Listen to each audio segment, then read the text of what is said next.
Hello everyone, I hope you are doing well. So, I'm Will.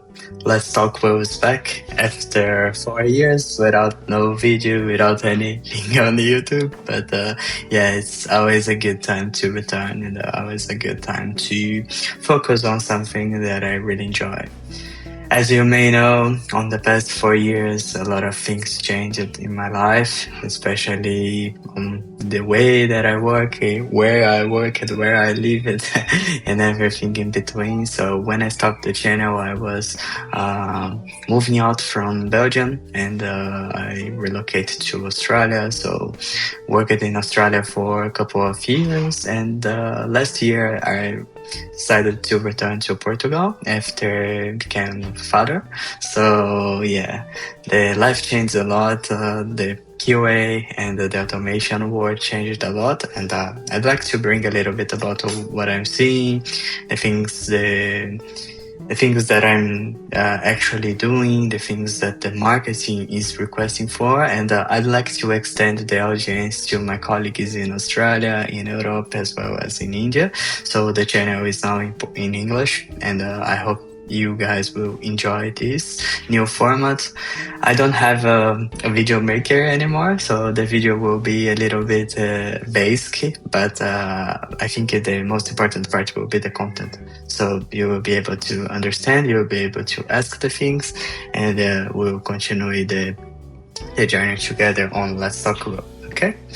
So, as I said, on the past years, I had the chance to relocate to Australia, and in Australia, I've worked in different companies and in different areas as well. So my main skill, it was the same. So QA, automation, leadership, and creating teams, creating functions from scratch, and doing the whole process for QA, automation, DevOps, and everything in between, and most recently with AI, of course. So I had the chance to be like the first QA in another startup in there. So being responsible to build and to bring in the quality mindset to the whole team. So creating the testing strategy, the manual testing process, how the handover from developers, QA, and design team works, and then creating the automation for mobile, for backend, and for web automation. So yeah, I think I've worked with Cypress for a long time and using Cypress for the whole automation, either the front end or the back end, the API and everything, and component testing, snapshotting, and user regressions. And then I switched it to Playwright. It was not like a decision. If you know me, you know that I'm like framework agnostic, so I don't have any preference. Like, oh, I switched to Playwright because Playwright's better. No, I think because of the base of the development on Playwright team and the features that I have been doing on Playwright, I'm also a contributor of Playwright. So a lot of things that led me to migrate or starting projects again on Playwright. And I started to work with Playwright, started to contribute to the team, and I also create some Playwright skills and exploratory test skills with the Playwright CLI, which became like a free subscription paid version from one of the products from Sauce Labs now. So I had like my startup, I built like those free subscriptions products, and while I was trying to get some funds, I was acquired, and now I have like some of my frameworks working in there.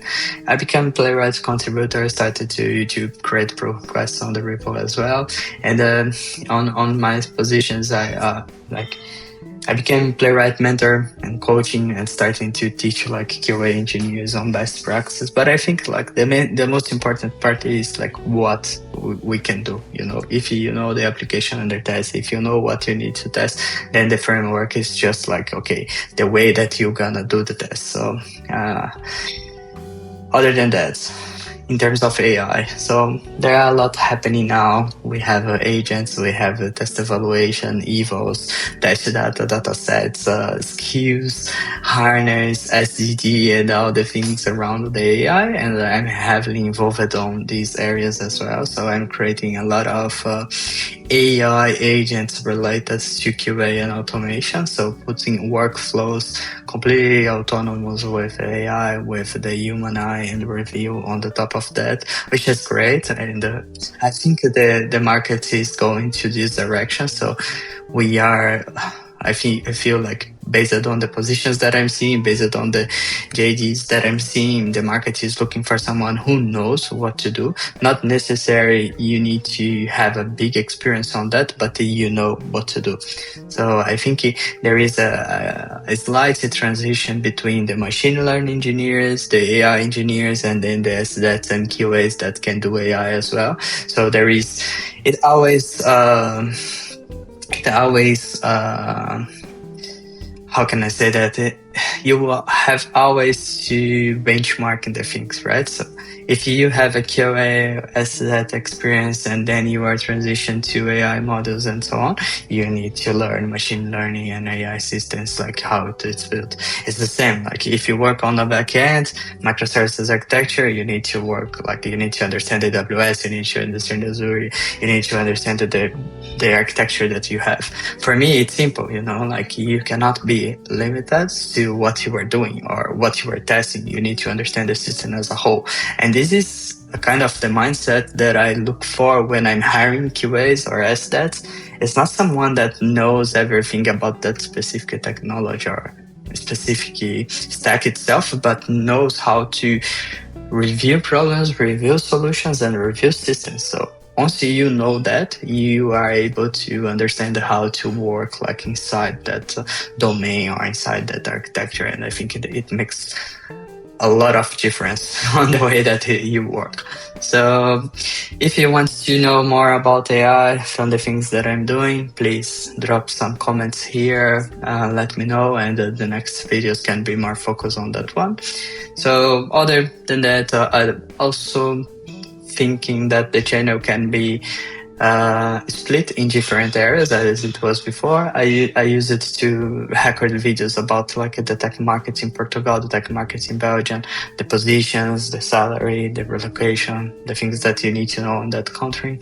I also have this experience in Australia now, so I can record videos about Australia and what the market here in Europe is looking for at the moment. So where you need some help, like to review your CV, review your experience, and the challenge that you have now as, for example, if you want to pursue a SDET or senior QA position. So I can help on that as well. And in these past years, I also focus a lot on my leadership skills. So I was in Australia, I was managing a team of more than 20 team members, and they were very talented. And I had like the directions and the instructions for all of them, creating this roadmap, creating like the next steps for each of them. It was a big challenge, a big company, and a very big and great problems that we need to solve on that defense space. It's just great. I do have like a lot of good reviews from my teammates, and I miss them a lot. So I think, when you are on the position that I got, like being scale on the leadership ladder and going to manager, going to lead, going to manager, and so on, you need to decide like if you want to stay technical enough to understand what everyone's doing, or if you want to focus on people. And at the moment, I'm a bit of both. So I care about the people that I work with, but I'm still like technical enough to do my own work or to do everything from scratch if needed. And after this year, like I found my startup, I found my own product, I sold them. So it's clear like the technical skills are still in place. So I have like a lot of ways of work with Python, TypeScript, and any framework that you want to work.